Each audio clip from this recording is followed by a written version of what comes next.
Kirk Douglas, James Coburn. Draw tonight on ATV. Stop. Hang on. See him there? Oh, there it is.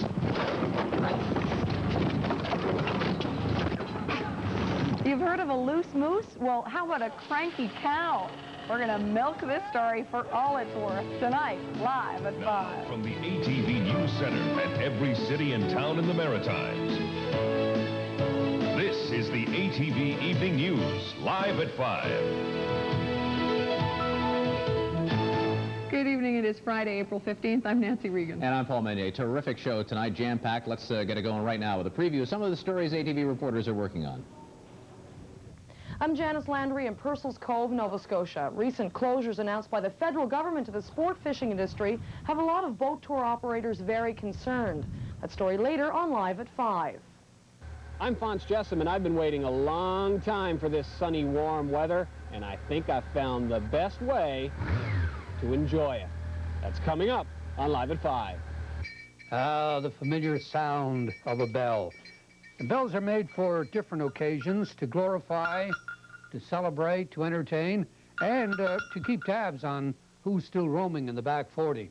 I'm Bill Jessom, and later in this hour, we'll ring the bell in praise of a maritimer who is one of the very best and last of the bell makers.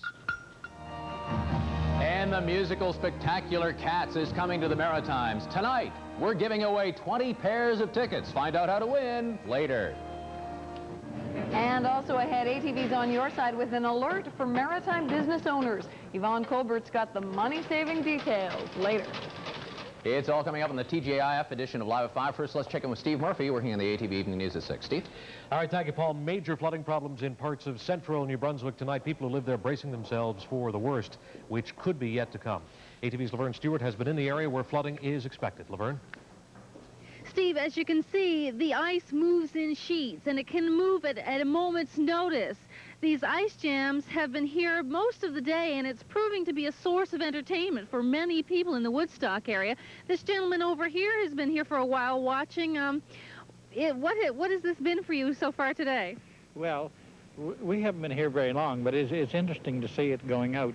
They told me this morning that there was jam down below here, and it backed up, and the river was running the other way. People aren't too worried about this just yet, but it could get a little bit serious later on, maybe tomorrow. Right. Well, it did flood the parking lot up here to the college this morning, but it's gone back down. But there's more ice coming now. You never know what's going to happen. Yeah, we should to watch this now, Steve, because the ice is just flowing here in huge sheets. Earlier this morning in Heartland, people were thinking that they might have to be evacuated because the ice was coming in so close to some houses. The ice moved, it headed downriver here to Woodstock, and as we can see right now, the ice is moving at quite a pace. So as you can see, Steve, things can change at a moment's notice when the ice is breaking up. The Emergency Measures Organization is advising people to be prepared to evacuate if necessary over the next couple of days because water levels are expected to rise 3 times what they are right now. All right, and we'll have more from you, Laverne Stewart, here at 6 o'clock. Also, huge ice jams have forced families from their homes in Hayesville, New Brunswick. That is on the southwest Miramichi.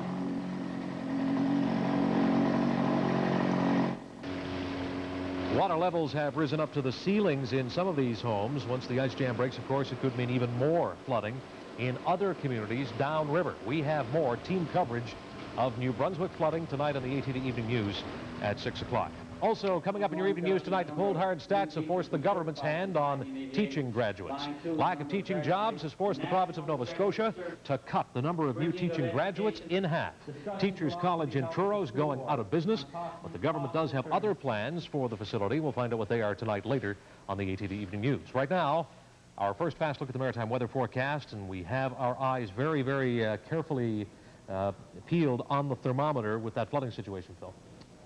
Yes, Steve, some people love the weather out there, especially today with the temperature in the high teens, low 20s in some areas. Not good for the flooding situation in that score, but also the weather moving in from the west. We're expecting a fair amount of rain going into late Saturday into Sunday. So again, that's not good news for the flood problem. I'll be back later on Live at 5 with all the weather prognosis here. Okay, Phil's forecast at 5:30, and then at 6 o'clock, all the day's top stories, including the stories of residents in one maritime community who are angry at the Department of Transportation after the government dug this huge ditch to handle water runoff. Well, now their property's falling into that hole. They say they've been ditched by the government. We get their story and some response tonight on the ATV Evening News at 6 o'clock, right after Live at 5, which continues now with Paul and Nancy. Guys. Thank you, Steve. And first at 5 on a Feel Good Friday, spring. You don't have to look far to see signs of the season, and we're not just talking about warm temperatures here, folks. That's right. These days, motorcycles are right up there with dandelions and robins as signs of spring. But for those who love them, they are a whole lot more fun. Tonight, Fonz Jessom decided to find out just how much fun they are. Fonz. Nancy, if I say biker and you think of a wild-eyed young man screaming down the highway, well, you'd be wrong. Today's bikers come in all ages, all sizes, and both sexes. About the only thing they do have in common is a genuine love of the freedom of the open road. Convertible with a top down is similar, but it doesn't relate to it. You're not in the element. You're not part of it, and it really is an entirely different experience. If you've never ridden before, you can't explain to somebody. They have to do it before they can really get the picture. Bikes, bikes, and more bikes. They come in all shapes and sizes, and so do the people who ride them. Here's how you can recognize a biker. See that look in the eye? Yeah, he's got it. Too young, you think? Well, Dad doesn't. Free air in your hair and driving along. A little different than a car.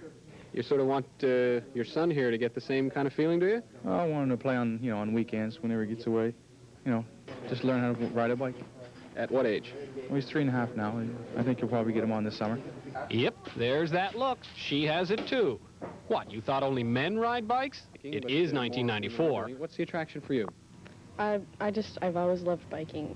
Ever since I was a little kid when my father was on the bikes. I've just always wanted one since then.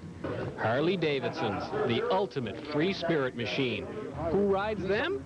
Well, yeah, but who else? The modern-day cowboy. Just the out on the road and let it go. So on a sunny day, there's nothing quite like just cruising for the sake of cruising? You got it. All of these people are hooked on the same thing, the feeling of a bike on the open road.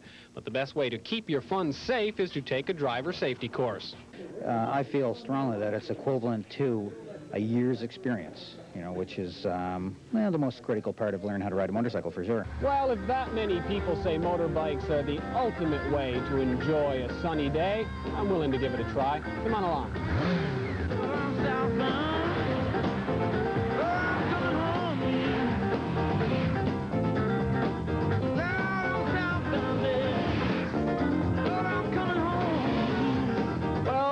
Unfortunately, I had to return that bike, but maybe I'll get a bigger one, maybe Yes. You have to have a special license to drive one of these, and I want to see yours right now. A special license? I knew that. I can get that. Listen, are you a fan of Nancy Regan's? Maybe we could... Have you ever been on a tour of the studio? Maybe we could just... Nancy, could you maybe give me a hand here just for a minute? Nice try, Fonz. Afraid you're going to have to handle this one on your own. I think I'm going for a ride. All right, have fun. Maybe Paul will help you out. Paul, what do you say?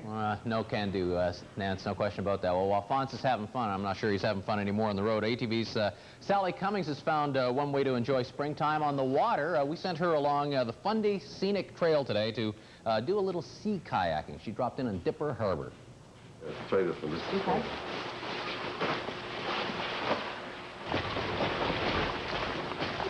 I look the part. And everything, yeah, this is it. Have you all been introduced? This is Mike Bursey. I'm Matthew. Well, they said anybody can do it. This is the hardest part to kayaking, getting the boat to the shore. Now for the tricky part, holding on to $30,000 worth of camera equipment in the water. Don't drop it. Just hold it up fairly high for that.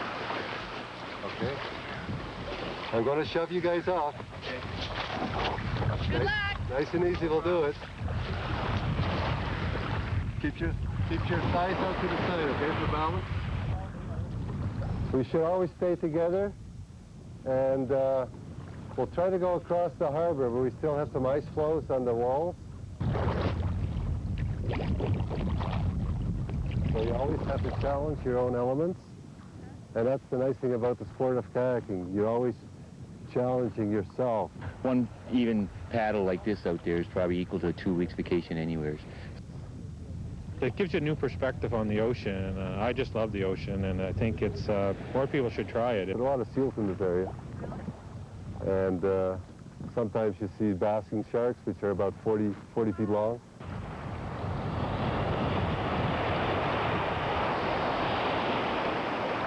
Hey, try to keep your arms sort of straight. All you do is move your upper body.